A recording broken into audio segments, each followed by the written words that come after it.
Jessica in her natural habitat. The aisle. Let's go.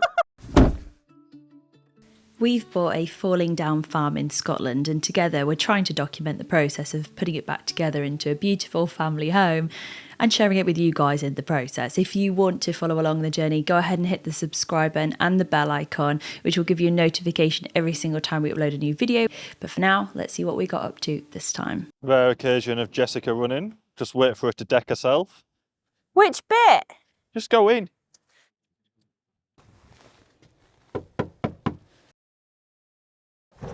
Well, hello there. Come on in. That was like the creepiest. Well, hello there. It's like he's still trying to seduce the postman. Poor bloke. Should we go into the nice big room? Yeah, we can do. Well, it's just kind of going through what we've done, isn't it? Well, that's what I thought we could just have a chit chat about. This afternoon will be exactly 1 month since we got the keys, and therefore today is our 1 month farm anniversary.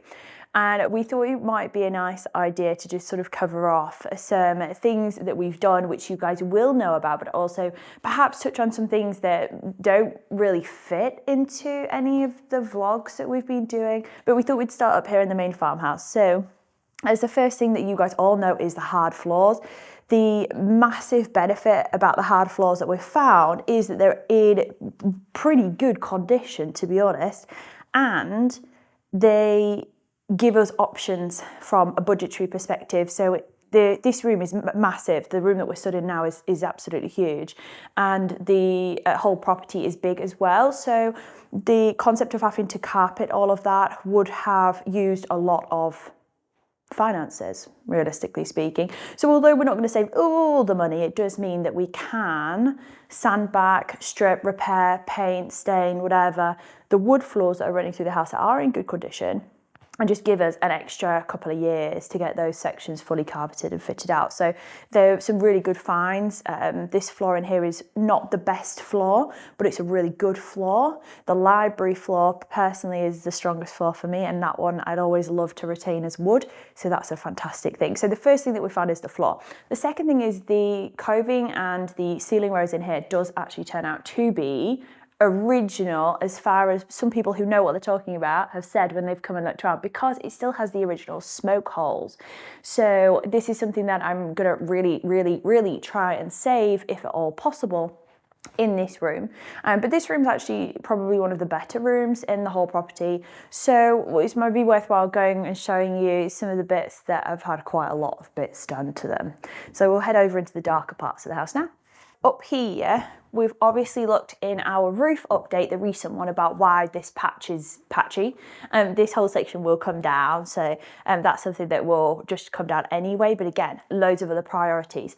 So doing a project like this, I think the hardest part to explain on the internet, probably, especially in visual format, is everything is just a huge compromise, working out how we want to do the project and what's most important, what's critical to the survival of the actual building itself, but also what's critical to our livelihoods, our lives, and the future plans that are happening in the next 3 to 6 months, because we've got lots and lots of stuff in the calendar and we need to be able to fulfill all of those things. So we've been prioritising bits and pieces here and there to be able to do that, and that's meant that some of the elements where it would be like, well, why didn't you start there, haven't started there, and it's quite difficult to explain that, I think. Yeah, it's because I could go into like the full context, but some people don't like context, so we just show what we're doing. So in here we did uncover obviously the damaged floorboards from some of the leaks, but this floor is one of my favourite floors. So this floor's in a really good condition. It's in a really good state. It only needs some very small parts of restoration, some filling, some little bits and pieces, and then this can be retained as its floorboards that we can see now. That's my plan, and I'm hoping that it will all go to plan. The hardest part's going to be integrating this faux fireplace. We believe that there is an actual fireplace behind here, or at least there was. So that's just a stud, and it's upstairs is a chimney.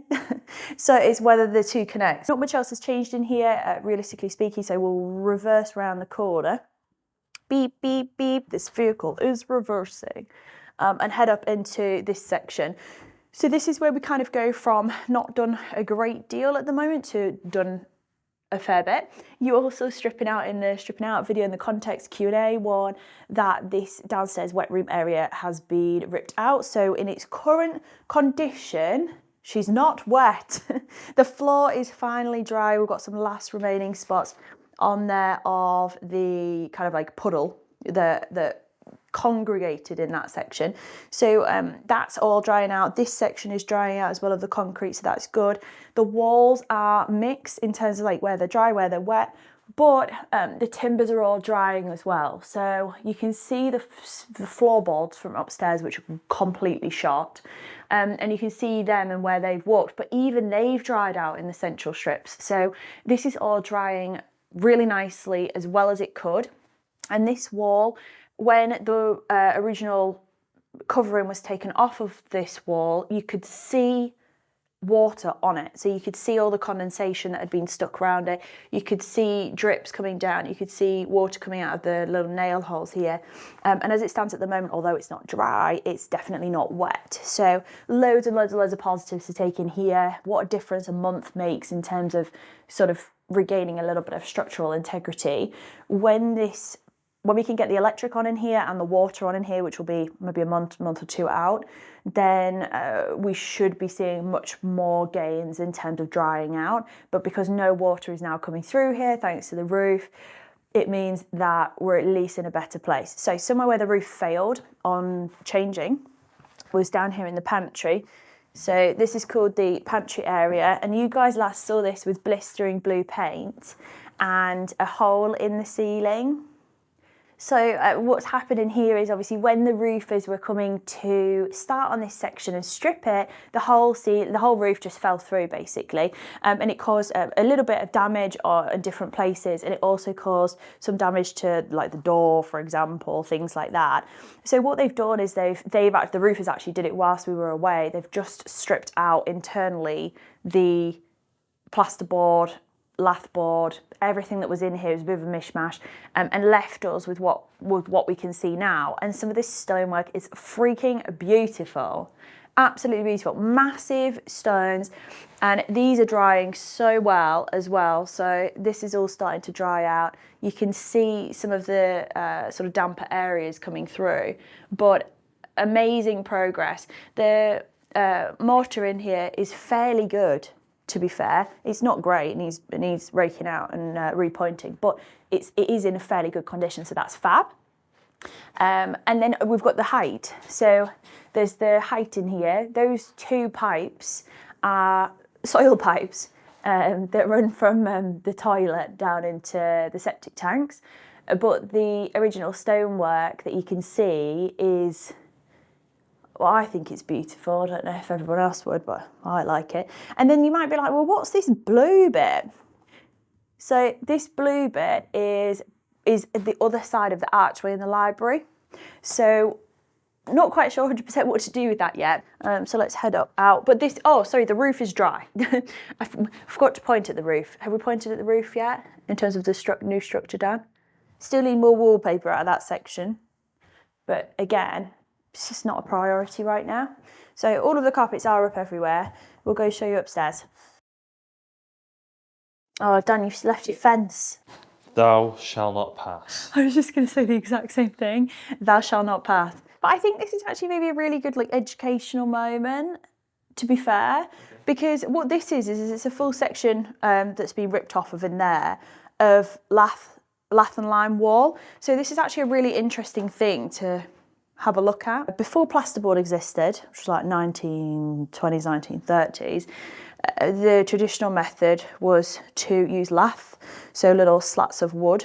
It's a piece of lath, like thin strips of wood all the way across your walls with little gaps between. And the point of the gaps, essentially, was to let the plaster that was put on, which was made out of lime, no cement or anything like that, to hook on and gain a purchase. And then 3 layers usually is used correct me if I'm wrong, everybody. There's usually a rough layer as a base coat to get grip, and then a lighter layer, and then a much smoother layer that comes along the top. This is a section that's just come off of the wall. From the back, if it was put on well, you should be able to see loads of bobbly bits. So the bits that have gone through, those are you like gripping bits, so they're holding the whole of the front section on, and that's how it was done. The issue with doing that today is that it's very time consuming in comparison to modern methods, which is like plasterboard or gypsum plaster. But this entire structure that I'm holding right here is breathable, which means that moisture can go through it, which keeps the house as like almost like a little living being that breathes by itself. All right? Oh, I've put myself at the wrong side. Well, we'll just go into that room to the left. This is a Jess cage. Okay, let's go into the original leaky part. This is it's turning out to be like one of my favourite rooms, genuinely. Above the library? Yeah. Eh? Why? You love the library. Oh no, it doesn't beat the, not yet, it might end up beating the library. So in here, basically, it's just been a strip out situation, and then also the stone that's so dry, isn't it? Look at the comparison. Christ, look at it. Oh, look at her go. She's coming back to life. She's so dry.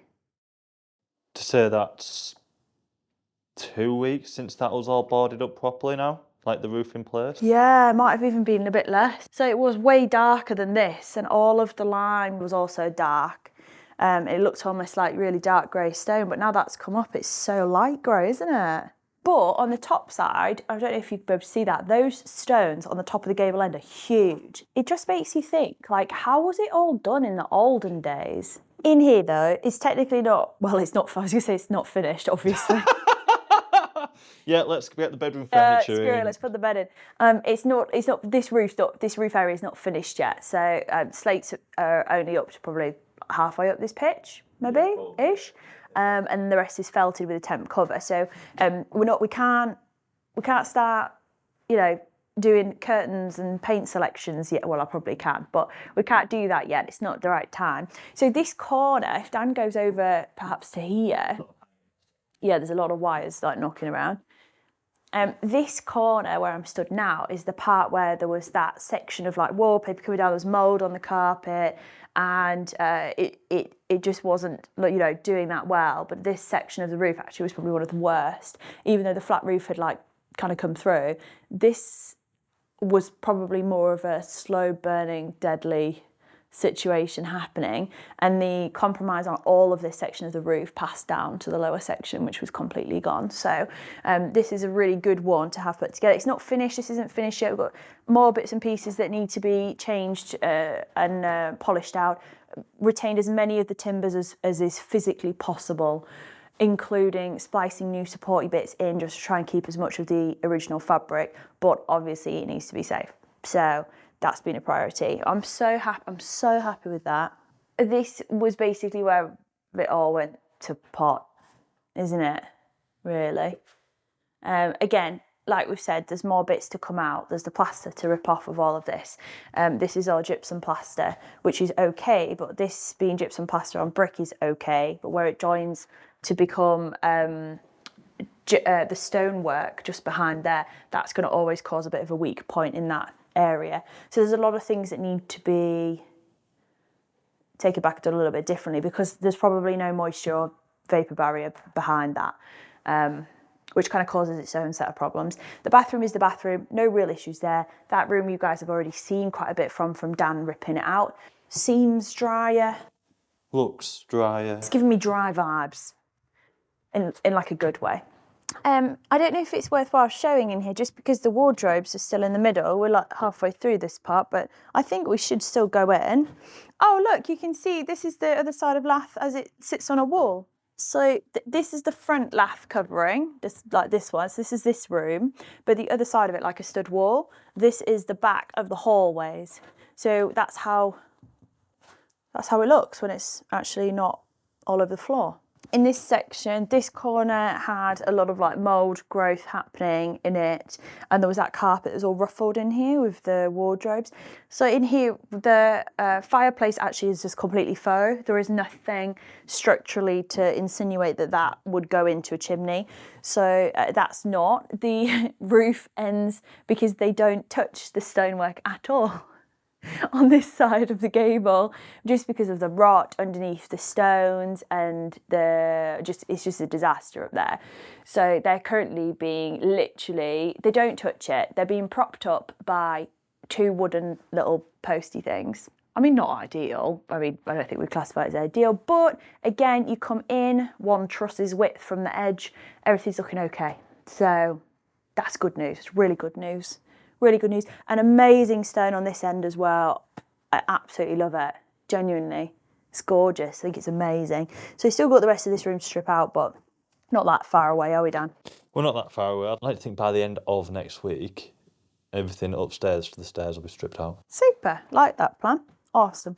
Down the rest of there, genuinely, nothing obvious would have changed apart from the fact that the carpets have come up. So given the fact that we got the keys 28 days ago, and we've just sort of like jumped on with emergency stuff, we've also been away for quite a few days of the last month as well. So it's been a case of priority. So things that we didn't know when we got the keys were things like, where are the septic tanks? What condition are they in? How's the drainage? What's the structural integrity like on the farm buildings? And those things, the things that we've found in those areas, have had a knock-on implication on decision making throughout this process, but also on prioritization. So as soon as the roofers could get on with this, we focus on other bits and pieces that were urgently needing doing elsewhere, and that's sort of like what's brought us to this point here. And also, this is now a full-time job. Although it is a full-time job. Although it is, yeah. So outside, externally on this house, obviously all of the roof update happened, which involved stripping the flat roof section of there, recovering that, but then because that ties into other slate runs, all of that was stripped off. A load of timber had to be replaced because it was all just rotten, and then recovered. So that all happened by week 3, I want to say. Some people have asked though, in all fairness, like, how have you got the trades on site so fast? And that's a really good question. Essentially what happened was we already knew a large chunk of the work that was needed here. And so whilst we were waiting for the contracts to go through and be signed, we prepared trades in advance. In some cases, like Dave, he actually came and looked at the place in October, November last year. It is now, at the time of this recording, right at the end of March. So Dave and his team were already prepared to jump on this from anywhere from January. And then we would just sort of keeping updated both directions to know as soon as we got the keys we could start. We were supposed to complete 3 months before we did, which probably would have been helpful to save some more damage happening, but it's just not the way these things worked. So the second we could get him in, he jumped on it ASAP. So having that good relationship has been really helpful, and knowing that we can trust and rely on the professionals has been great. Bobbling around all over. This is a farmhouse's septic tank right in the middle of the garden. It's very old. It's full of black sludge. It needs a clear out. So we've got cleaning happening, and then we'll look at replacing it as well with an alternative option. So that's one that's in not a good condition, but, and I know you won't believe me, it's in better condition than the other one. Working out the drains, working out what needs to be done here as well, something that needs to be considered. So that's something that we tried to consider early on. All of those things are things that we didn't know. So we didn't have locations of septic tanks when we moved in. So it's a case of like making sure that everything is not going to go kaboom and cause a bigger expense than if we can try and like intercept it, sort it out whilst it's early on. So another element that we talked about much earlier on was the simplification of this north side with the external buildings that have been sort of like joined on or added to the building. So this was the potty shed, you saw it in the roof autopsy video, with the completely shot roof system, and it actually pitched into this one, and I think that's where a lot of the damage for that section also came from, if we were going to put it all together. So this has just been made good, touched up. There'll be a gutter obviously running along the end. This is not finished. This is not finished at all. But we're now at the bottom of that roof line, so this roof pitch that's coming down, and then the walls that are here will be removed and taken away, and hopefully that will leave a much safer area for future work on the roof if it's needed, window replacements, etc., to be able to put scaffolding up, because you can't, there's nowhere to put it. There's just nowhere to put it. So anything up there is quite unsafe in comparison. So a couple of things that I think are important, just some random bits of like the guttering. I mean, not super urgent, but fairly urgent. Coming round onto the back porch entrance, the gutter situation where the gutters just drop straight into the floor. There is a drain though, it's like a vertical grate like this. It's like that. And it's just down here. So that's obviously going somewhere. But that's something as well that we just need to be aware of and see if we can direct the water in like a cleaner way. And it's things. So we're just sort of remembering all these little things, because no previous owner was here to help with that part. So coming down here, I've got to walk backwards and not fall over, because otherwise you won't be able to hear a single word I'm saying, because it's windy. Windy. Windy. But everything else realistically has stayed the same throughout this section that we're walking along now. So we mentioned in there about some other elements, some more inspections that had been done, and we'd sort of been advised that we need to maybe prioritise other bits and pieces over and above some of the things in the house. And one of those things that we're looking at as quickly as possible is that slipped arch that we talked about in the farm tour video, part 2. The slipped arch goes up much further than originally expected, and from the inside you can see that the retaining wall on the outside is just falling outwards slightly. It's something that needs to be repaired quickly, otherwise we're going to lose that whole building.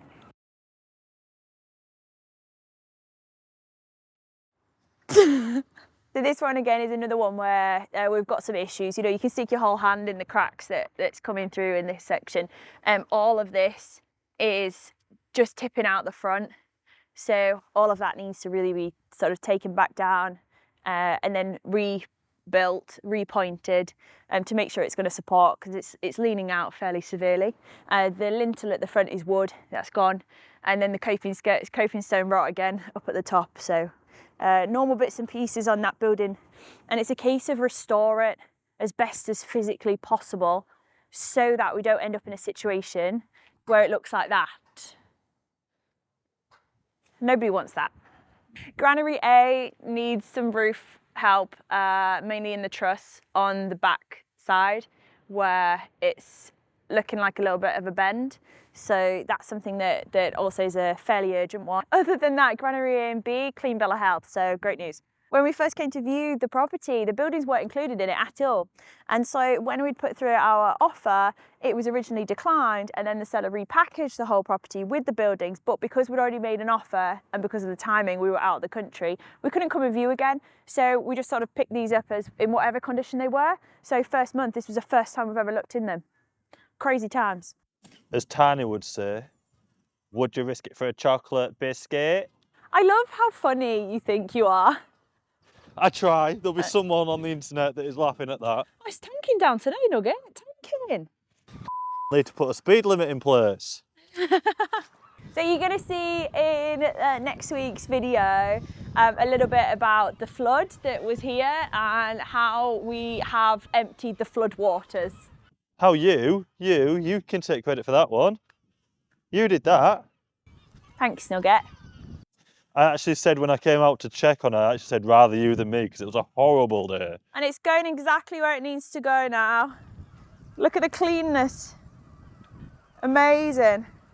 Sounds really silly, but I still can't believe, like, going from what we had to now walk, like, we'd walk around a full village just now. The hard part is that if it was a village, we wouldn't be solely responsible for maintaining everything. Yeah. So it's just a case of just priority. There's so much compromise. Dan's like, no, Jess, you can't do that. She's compromised on paint and gutters. Paint, gutters, gutter holders, coping stones. Like, I've compromised on a lot. I'll get used to it because it's going to continue. I know. I struggled at first, but I'm learning. It's okay. So this section is something that we've semi-repaired. It was already semi-repaired, and that semi-repair had failed. So just to try and keep as much water from running in here as physically possible, it's just a little bit of a tweak. It's running in it. It's coming in now, but obviously it's not perfectly sealed or aligned, so it just dropped down there. But cross that bridge when we come to it. It's Jess's laundry area. This is my utility room. No, these are our white goods from home. So from where we used to live. So we've not moved them in anywhere just yet, but we will at some point. Again, priorities. Priorities. I'm just wearing underwear at the moment that's been turned inside out about 3 times. Just to clarify, we do have a washing machine. She's called Jess. Where are we going, Dan? I think we need to go to the drive. Don't you?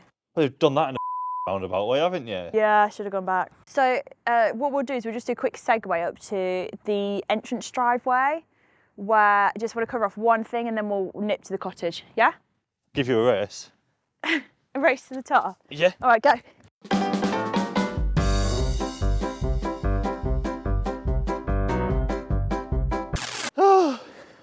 Seemed like a fun idea at the time.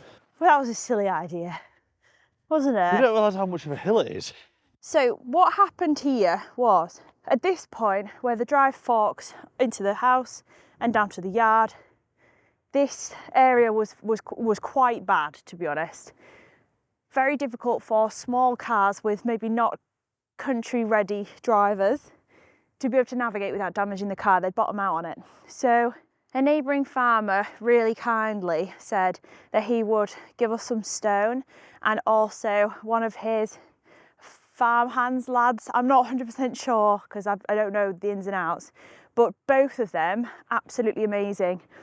And what happened was, when the stone was delivered and laid, it was up where it was bad. Some of this stone's already moved down, and it's going to be something that is going to continually happen over and over and over again unless we can work out a way of rerouting the issue. So let's go to the source. When I came home the other week, the driveway was fairly dry to here, the edge of this little puddle, and then water was just coming straight up out the floor, with the groundwater level being so high, and this little spring had sort of made the driveway a mini river, a burn, whatever you want to call it, I don't know. Which was very pretty, and the spaniel liked it, but it's not great. So the water already runs down, normal, but this was adding to it, and the result washed away a little bit more of our drive. So then further down, there's an active spring here. It's going under a culvert, well, it's going into a culvert, underneath the driveway and chucking out in that field just over there to run down into the stream, which goes through the yard and out the other side, right? That's fairly okay, and it's working as it should. There's no issues with this. It's this top set of water that's coming down that we need to work out a way of managing before it hits lower down on the driveway. Here, the bedrock's quite high. It's doing a fairly good job of stopping erosion to a certain extent. But here, this part is sort of like ticking up the list of things we need to look at, because any temporary fix we do, like chucking more stone down, anything like that, is just going to get taken down again. So it's a case of like, is it worth repairing it right now before we solve the original problem? Because if you try and bend nature, you're never going to do it. Rain, rain, go away, come back another day. Cottage? Yeah, so we've not technically introduced the cottage properly yet, because contrary to how it maybe appears, we are actually a little bit private people. So this is where we live and this is our home. And she also needs some work, but nowhere near that level of work. So much later building in terms of like age. It's quite new in comparison. Yeah. It's quite new. So it needs some repair, some maintenance, but it's just mainly internal cosmetics after we've done bigger bits like windows and stuff, which need to be done fairly soon so that we can do the rest of the stuff. So all the time there's always trades or specialists that we're speaking with. And that's an important point as well, because it's a case of like, why aren't we just doing it all ourselves? some of it, it's important that we have a piece of paper to give to a mortgage company. And so some of it we would do ourselves, but we're not because we're trying to get the pieces of paper, which is frustrating, but it's just one of those things. The other things we're not doing ourselves because the time it would take us to do to a good standard, we would be better off doing something else. So I have a lot of admiration for people who just do everything themselves, definitely. But for us, we are very careful on efficiency and productivity, so we just prioritise. It's just a different way. Things like making this door lock work, for example, was high up on my list and it took a little bit of time to do, but the door now shuts and locks, which it didn't for the first 3 weeks. In this house, though, what have we done? From the day we got the keys? Yeah. So the first night, did they see the first night? We literally stuck the bed up in here. Saw that, yeah. So the bed was put up here, that was the first night. Then, so kitchen being deep cleaned. This room's been stripped. Currently sanding it, ready to then paint it so it's finished, barring windows and carpet. Got a bedroom upstairs, got an office upstairs, and then the third bedroom is currently a spare room, which is storing stuff in. You stripped the third bedroom? Yeah, I've stripped the third bedroom the other day. One wall will need re-skimming. See what the others are like once I've sanded them down a bit. At the moment, the plan is to keep the skirting on and sand it all in situ. It got very dusty. Yeah. Very dusty. So over the next few weeks, we'll go through a little bit more about little bits and big bits. Yeah. Big bits and little bits. There'll be more big bits happening in the next couple of months. Yeah.